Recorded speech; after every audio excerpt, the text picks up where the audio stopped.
स्वागत है आप सबका वापस हमारे चैनल लक्ष्मी जी पर। हम लोग बेसिक एवं सरल हिंदी व्याकरण से शुरुआत कर रहे हैं। चैनल को प्लीज़ सब्सक्राइब कर दीजिएगा और बेल बटन दबा दीजिएगा, जिससे हमारे वीडियो के अपडेट्स आप तक पहुंच पाएँ। आते हैं अपने टॉपिक्स पर।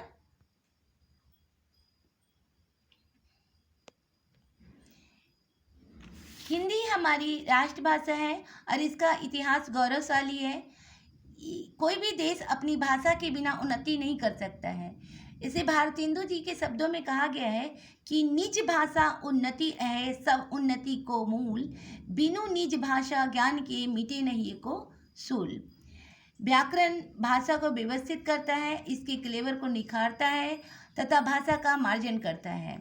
हिंदी व्याकरण रचना विषय सूची इकाई 1। इस तरह से मैंने इसे 4 भागों में विभक्त करके आपके सामने इसे रखूंगी।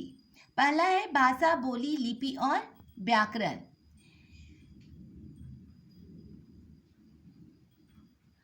भाषा, बोली, लिपि और व्याकरण के तहत हम लोग जानेंगे कि भाषा, जिसे अंग्रेजी में हम लोग लैंग्वेज कहते हैं, भाषा की उत्पत्ति कैसे हुई। भाषा शब्द की उत्पत्ति भास धातु से हुई है। भास का तात्पर्य होता है कहना, प्रकट करना या संप्रेषण करना। इस प्रकार हम सरल ढंग से यह कह सकते हैं कि जिस माध्यम से हम अपने विचारों को दूसरों तक पहुंचाते हैं अथवा दूसरों के विचारों को हम स्वयं ग्रहण करते हैं, वही माध्यम भाषा कहलाती है। यानी जो हमारे विचार हैं वह अपने विचार हम लोग बोलकर, लिखकर तथा संकेतों के माध्यम से दूसरों तक पहुंचाते हैं, ये भाषा कहलाती है। भाषा का अर्थ ही होता है या कम्युनिकेट करना। हम अपने विचारों को बोलकर, लिखकर तथा संकेतों के माध्यम तक दूसरों तक पहुंचाते हैं, जो भाषा के रूप हैं। लेकिन भाषा के प्रकार कैसे हैं? तो पहला है मौखिक भाषा, दूसरा है लिखित भाषा और तीसरा है सांकेतिक भाषा। पहली भाषा के बारे में जानेंगे, मौखिक भाषा के बारे में। यह भाषा का वह रूप है जिसमें अपने विचार बोलकर तथा दूसरे के विचार को सुनकर समझा जाता है। जैसे सेल्स एजेंट होते हैं या जो लोग भी सामान बेचते हैं, वे अपने विचार को बोलकर प्रकट करते हैं। दूसरा आता है लिखित भाषा। यह भाषा का वह रूप है जिसमें विचारों को लिपि के माध्यम से लिखकर व्यक्त करते हैं। जब हम कोई बात को कह नहीं पाते हैं तो उसे लिख करके उसे व्यक्त करते हैं। जैसे नेहा किसी लड़की का नाम है और अपनी बात को वह पत्र लिखकर अपने विचार प्रकट कर रही है। नेहा अपनी माँ को पत्र लिख रही है और अपनी बातों को वो कह रही है। तो यह हो गया। जैसे कोई किसी को भी हमें बात कोई भी कहना होता है तो उसे हम कुछ लिख करके देते हैं और उसे वह पढ़ करके उस माध्यम से समझ लेता है, चाहे वो अंग्रेजी माध्यम हो या हिंदी माध्यम। तीसरा आते हैं सांकेतिक भाषा। यह भाषा का वह रूप है जिसमें विचारों को इशारे या संकेतों के माध्यम से व्यक्त करते हैं। इसका दायरा सीमित होता है। जैसे जब हम लोग क्रिकेट देखते हैं तो क्रिकेटर जब छक्का या चौका लगाता है तो एम्पायर अपनी दोनों हाथों को ऊपर करता है, तो ये पता हो जाता है कि यह छक्का लगा है या चौका लगा है। तो इस तरह से संकेत हुआ और हम लोग समझ जाते हैं। स्कूल में जब टीचर्स या शिक्षक जब पढ़ाते हैं तो अपनी बातों को डांटने के रूप में या बहुत तरह से अपने समझाने की बातों को जो रहता है वो आंखों के इशारों से, हाथों के इशारों से कहते हैं। इस तरह सांकेतिक भाषा को हम लोग रूप में समझेंगे। लेकिन भाषा के जो रूप थे, वो प्रकार थे, वो भाषा के जो प्रकार हैं वो 3 माध्यम हुए जो हम लोग या बोलकर, लिखकर और संकेतों के द्वारा समझे। लेकिन भाषा के कुछ विशिष्ट रूप हैं जो इस प्रकार से हैं। मातृभाषा, जिसे हम लोग मदर टंग कहते हैं, और यह भाषा जो होता है वह माँ के द्वारा सिखाई जाती है। बच्चे जो होते हैं परिवार में प्रयुक्त भाषा को ही बोलते हैं और उसे सीखते हैं। इस तरह से यह अपनी जो भी बातें बोलते हैं वह अपने परिवार द्वारा सिखाई हुई माध्यम से बोलते हैं। जिसे हम लोग मातृभाषा कहते हैं। दूसरा आता है बोली। बोली जो होता है वह भाषा का ही एक अल्प विकसित रूप है, यानी बोली को भाषा का वह अल्प विकसित रूप कहा गया है जिसका प्रयोग एक सीमित क्षेत्र में होता है। अनेक बोलियां प्रचलित होती है, जैसे उत्तर प्रदेश में अवधी, ब्रज आदि। अन्य बोलियां जैसे राजस्थान में राजस्थानी, बुंदेल मध्य प्रदेश में बोली जाती है। इसी तरह से हर एक राज्य की अपनी अपनी बोलियां होती है और वे अपने सीमित क्षेत्रों में बोलते हैं। तीसरा है राजभाषा। राजभाषा भारतीय संविधान द्वारा अनुच्छेद 343 के आधार पर 14 सितंबर 1949 को हिंदी दिवस के अवसर पर हिंदी को राजभाषा के रूप में मान्यता दी गई। विश्व की सर्वाधिक बोली जाने वाली भाषाओं में प्रथम स्थान अंग्रेजी को आता है, दूसरा चीनी है और तीसरा हिंदी का स्थान आता है। अगर उर्दू को मिला देंगे तो यह विश्व में दूसरा स्थान ले सकता है। यह राजभाषा जो है वह राजकीय काम काजों में प्रयुक्त की जाती है। चौथा आता है राष्ट्रभाषा। राष्ट्रभाषा वह भाषा है जिसका प्रयोग संपूर्ण राष्ट्र में प्रमुख रूप से किया जाता है। भारत की राष्ट्रभाषा हिंदी है, जिसे हम लोग राजकीय कार्य में प्रयुक्त करते हैं। पांचवा है अन्य भाषाएं। राष्ट्रभाषा हिंदी के अतिरिक्त भारतवर्ष में अन्य अनेक भाषा बोली जाती है, जैसे संस्कृत है, पंजाबी है, मराठी है, तेलुगु है, मलयालम है, कन्नड़ है, गुजराती, उड़िया आदि अनेक ऐसी भाषाएं हैं जो हमारे देश में भिन्न भिन्न राज्यों में बोली जाती है और इसे मान्यता है। भारत के संविधान में 22 भाषाओं को मान्यता दी गई है। इसी तरह से विश्व की कुछ मुख्य भाषाएं हैं, अंग्रेजी है, रूसी है, जर्मन है, फ्रेंच है आदि। अब हम लोग भाषा जो पढ़ रहे हैं वो भाषा जो है उसको हम लोग लिख करके प्रकट करते हैं। तो जो भी भाषा हम लोग वर्णों के माध्यम से पढ़ते हैं उसे हम जब लिखते हैं और लिख करके उसे व्यक्त करते हैं, उसी को हम लोग स्क्रिप्ट कहते हैं, लिपि कहते हैं। तो इसे अगर परिभाषा में के रूप में कहा जाएगा तो इस तरह से हम लोग कहेंगे कि भाषा के वर्णों को लिखकर प्रकट करने के लिए निश्चित किए गए ध्वनि चिन्हों को लिपि कहते हैं। हम लोग हिंदी में अभी पढ़ाई कर रहे हैं तो कुछ प्रमुख लिपियां होती है, जैसे हिंदी देवनागरी। मैं जो भाषा में लिखी हूँ वह हिंदी भाषा है और यह हिंदी भाषा का जो लिपि है वह देवनागरी है। तो इसी तरह से संस्कृत में देवनागरी लिपि हो जाएगा, उर्दू में फारसी हो जाएगा, पंजाबी में गुरुमुखी लिपि हो जाएगी, बंगाली में बांग्ला लिपि हो जाएगी, अंग्रेजी में रोमन लिपि हो जाएगी, फ्रांसीसी में फ्रेंच लिपि हो जाएगी। यानी अंग्रेजी में जो हम लोग लैंग्वेज लिखते हैं वो भाषा जिस भी भाषा से दिस बॉय या जो भी वो हो जाएगा या रोमन लिपि में। तो इस तरह से हम लोग जो भी भाषा को हम लोग बोलते हैं और जब उसको लिखते हैं, लिख करके जब हम उसे व्यक्त करते हैं तो वह चिन्ह जो होता है वह लिपि कहलाता है। अब हम लोग भाषा के बारे में जाने, लिपि के बारे में जाने, व्याकरण के बारे में जानते हैं कि व्याकरण क्यों जरूरी है। व्याकरण के द्वारा भाषा के शुद्ध रूप का ज्ञान प्राप्त होता है। व्याकरण भाषा को शुद्ध रूप से लिखना, बोलना और पढ़ना सिखाता है। यह भाषा को संयत करता है, यानी एक तरह से नियम में परिरूप कर देता है। नियम के अंतर्गत मुझे कहाँ क्या बोलना है, क्या लगेगा, किस तरह से अपनी बातों को कह पाएंगे, तो इन सारी चीज़ों को जब हम उसमें जोड़ते हैं तो ये शुद्ध रूप से व्यक्त होता है। जैसे मैं पढ़ती हूँ, आप सुन रहे हैं, वह कहता है। इस तरह से शुद्ध जो वाक्य बोलेंगे वह हमें व्याकरण के माध्यम से सिखाता है। आते हैं इसको परिभाषा को व्यक्त करते हैं कि किस तरह से इसे परिभाषित करेंगे। तो व्याकरण के द्वारा भाषा को शुद्ध बोलने, लिखने तथा पढ़ने के नियमों की जानकारी प्राप्त होती है, उसे व्याकरण कहते हैं। व्याकरण के अंतर्गत 3 अंग यानी विभाग का अध्ययन किया जाता है। व्याकरण जो है वो 3 खंड में बढ़ जाता है। पहला खंड हो गया वर्ण विचार, फोनोलॉजी। दूसरा हो गया शब्द विचार, मोर्फोलॉजी। और तीसरा हो गया वाक्य विचार, सिंटैक्स। वर्ण विचार, वर्ण विचार के अंतर्गत वर्ण क्या है, वर्ण क्या है, अक्षर क्या है, वर्ण ही क्यों पढ़ना है, ध्वनि क्या है। तो जो हम सब बोल रहे हैं वह हमारी ध्वनि है, और जब ध्वनि को हम लोग लिख करके व्यक्त करते हैं तो वह अक्षर और वर्ण के रूप में आकर के एक क्रमबद्ध रूप लेता है। यहाँ मैं एक उदाहरण दी हूँ, कमल।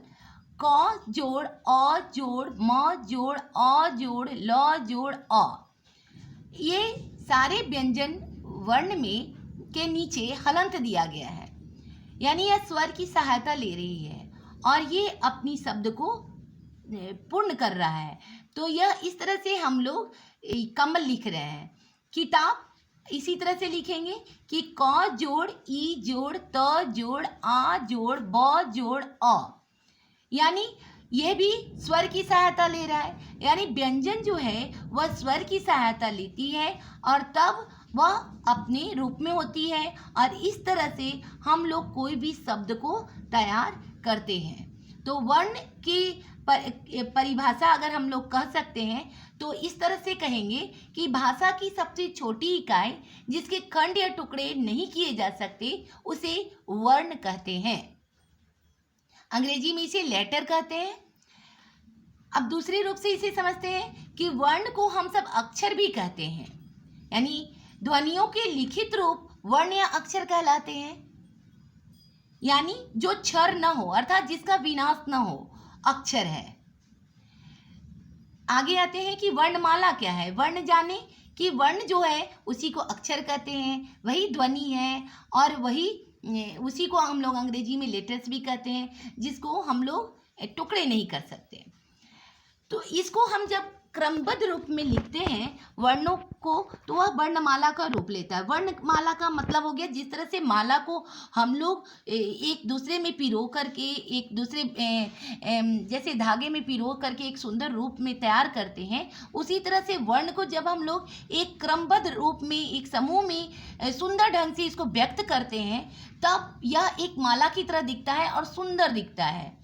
तो इसको परिभाषा में अगर हम लोग कहेंगे तो इस तरह से कह सकते हैं कि वर्णों के क्रमबद्ध समूह को वर्णमाला कहते हैं। अंग्रेजी में इसे अल्फाबेट भी कहते हैं। हिंदी में वर्णमाला की कुल संख्या 52 है, यानी 52 वर्ण है। हम लोगों ने जाना कि वर्ण क्या है। अब वर्णमाला क्या है? तो वर्णमाला जो होता है वह अभी हम लोग जाने कि क्रमबद्ध समूह होता है, एक प्रारूप में लिखी हुई होती है, और प्रारूप में जब लिखी रहती है तो हमें समझने में आसानी होती है। अगर आगे पीछे लिखे रहेंगे तो वह ना तो सही से अच्छा लगेगा और ना ही वह समूह को हम लोग सही ढंग से उच्चारण कर पाएंगे। तो ये एक माला के रूप में होता है और एक दूसरे से जुड़ा होता है। जैसे यहाँ वर्णमाला के अंतर्गत देखते हैं, प्रत्येक भाषा की अपनी वर्णमाला होती है जो एक क्रम में लिखी जाती है, यानी इसे एक क्रम में रखना आवश्यक है, जहाँ तहाँ नहीं रख सकते। हिंदी वर्णमाला में वर्ण 2 प्रकार के हैं। पहला है स्वर वर्ण, दूसरा है व्यंजन वर्ण। स्वर वर्ण क्या है? स्वर का मतलब क्या होता है? तो स्वर जो होता है वो अपने आप जो हम लोग बोलते हैं, जो भी ध्वनि, उसका उच्चारण होता है। इसको परिभाषा में अगर हम कहते हैं तो जिन ध्वनियों के उच्चारण में हवा मुख से बिना किसी रुकावट के बाहर निकलती है उसे स्वर कहते हैं। जैसे अ, आ, हस्वी, दीर्घ ई, हस्व उ, दीर्घ उ, री, ए, ओ, औ। हिंदी में 11 स्वर हैं। इस तरह से इसका दूसरा परिभाषा हम बोल सकते हैं कि जिन ध्वनियों का उच्चारण स्वतः हो, यानी अपने आप हो, उसे हम लोग स्वर वर्ण कहते हैं। इस तरह हम लोग स्वर वर्ण की परिभाषा को आसानी से याद कर सकते हैं कि जिन ध्वनियों का उच्चारण स्वतः हो, अपने आप हो, उसे हम लोग स्वर वर्ण कहते हैं। अब आते हैं कि स्वर वर्ण कितने प्रकार के होते हैं। तो ये भी 3 प्रकार में आते हैं। ह्रस्व स्वर यानी कि छोटा, ह्रस्व का अर्थ होता है छोटा, छोटा स्वर। ये 4 होते हैं, अ, या छोटी ई, छोटी ऊ और री। इस तरह से ये 4 हुए। इसको बोलने में बस एक बार समय लगता है। दीर्घ स्वर, इसे बोलने में ह्रस्व से दोगुना समय लगता है। दीर्घ का अर्थ होता है बड़ा। ये 7 होते हैं, आ, दीर्घ ई, दीर्घ ऊ, ए ओ, औ। आगे प्लुत स्वर, इसके उच्चारण में 3 गुना समय लगता है। ओम, भैया, इस तरह से हम लोग इसको बोलते हैं तो ये 3 गुना समय लगता है। अब आते हैं अनुस्वार पर। अनुस्वार का मतलब क्या होता है? अनुस्वार जो होता है इसका उच्चारण हमेशा नाक के माध्यम से होता है। गंगा, ठंडा, चंदन, यानी जब भी हम लोग कोई भी व्यंजन वर्ण लिखेंगे उसके ऊपर जो बिंदी के रूप में रहता है, बिंदु के रूप में हम लोग लिखते हैं, उसे अनुस्वार कहते हैं। और इसे लिखने और में हम लोग या एक चिन्ह के रूप में देखते हैं और इसका उच्चारण हमेशा नाक से होता है।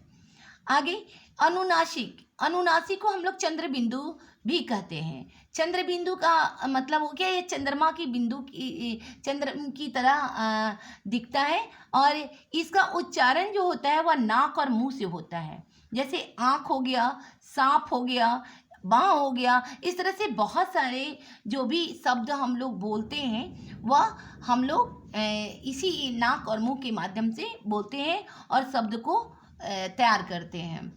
विसर्ग का स्थान क्या है? जो हम लोग या कहते हैं तो उसका भी उच्चारण है कि जब हम इस विसर्ग को लिखते हैं तो यह शब्द के अंतिम में यह अपना स्थान रखता है। जैसे प्रातः, ये इसमें जब भी हम लोग उच्चारण कर रहे हैं तो कोई भी शब्द जब उच्चारण करेंगे तो इसमें ह अवश्य आएगा और ह के समान ही होता है इसका उच्चारण। तो प्रातः, अब जब उच्चारण करेंगे तो उसमें ऐसा लगेगा कि आपका ह आपरूपी उसमें समायोजित है। नमः, अतः आदि।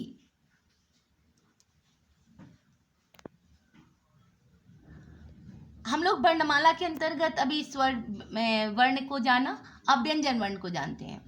व्यंजन वर्ण जो होते हैं इसमें भी उच्चारण स्थान का बड़ा महत्व है। जैसे इसके भी वर्ग हैं जो क्रमबद्ध रूप से लिखी हुई होती है और ये जो क्रमबद्ध रूप है यही वर्णमाला को सार्थक और सुंदर बनाती है। इसका भी वर्ग जो है, पहला वर्ग है कवर्ग से बोलते हैं। इसको कवर्ग भी बोल सकते हैं, चवर्ग, टवर्ग, तवर्ग, पवर्ग। तो लेकिन इसका उच्चारण स्थान का विशेष महत्व होता है। कवर्ग जो होता है वो कंठ से बोली जाती है, क, ख, ग, घ, अंग। चवर्ग तालु यानी जीभ थोड़ी सी उठती है, इसमें च, छ, ज, न। टवर्ग जो होता है वो ट का स्थान जो है मूर्धा से होता है, कंठ की और तालु का माध्यम जो बीच में होता है उससे होती है। जैसे ट, ठ, ड, ढ, न। तवर्ग दांत की सहारा लेती है, इसमें त, थ, द, ध, न। पवर्ग ओष्ठ, दोनों ओठ मिलते हैं इसमें, प, फ, ब, भ, म।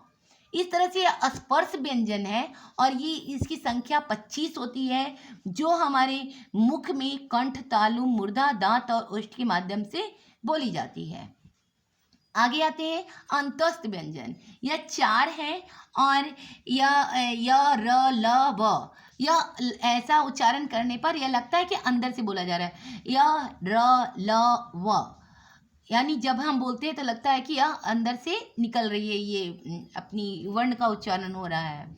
उसमें व्यंजन ये भी 4 हैं और उसमें का अर्थ ही होता है गर्म और इसको बोलने में यह गर्म का एहसास होता है।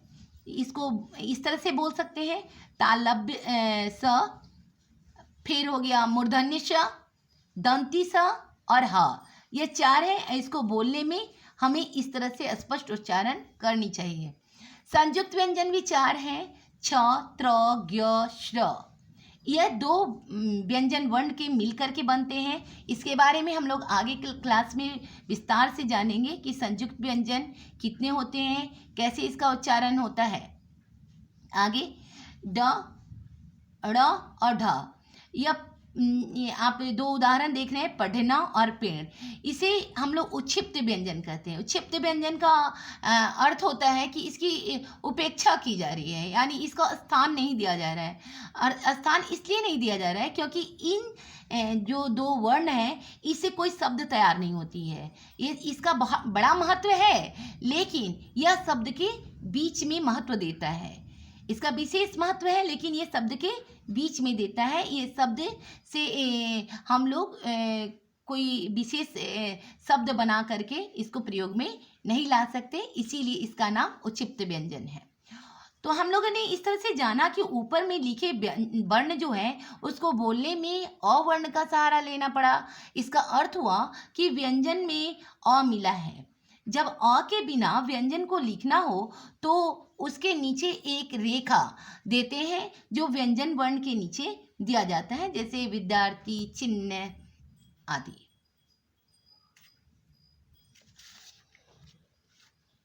आज हमने इस विषय के बारे में जाना और आगे हम और भी विषयों के साथ वापस आएंगे। आप अपने क्वेश्चंस एवं डाउट को कमेंट में लिख सकते हैं। सब्सक्राइब कर देंगे चैनल को।